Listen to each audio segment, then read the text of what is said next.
Welcome to McPlum, simple solutions served daily. You must start by confirming prerequisites. Git installed, a GitHub account, and a local project folder with a README and git ignore. Once done, initialize the repo with Git init, add files, and make a clear initial commit so collaborators see intent. Then create a remote repository on GitHub and link it with git remote add origin repo URL, because pushing early prevents merge confusion. Make the first push. Git push uOrigin main to establish the main branch for the hackathon workflow. You want a predictable collaboration flow. Start by branching off main for every feature or fix, using descriptive names so teammates can find your work.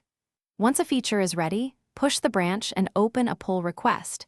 Explain why the change exists and list test steps, because reviewers need context.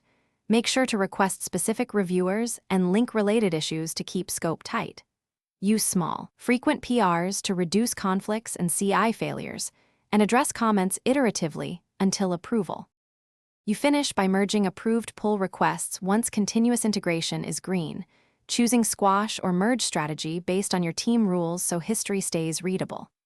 After merging, create a lightweight tag for the hackathon build and update the changelog so deployment is repeatable. If something breaks, remain calm.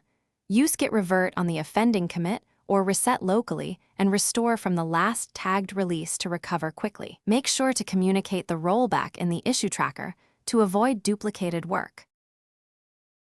Thanks for watching. Stay juicy and subscribe.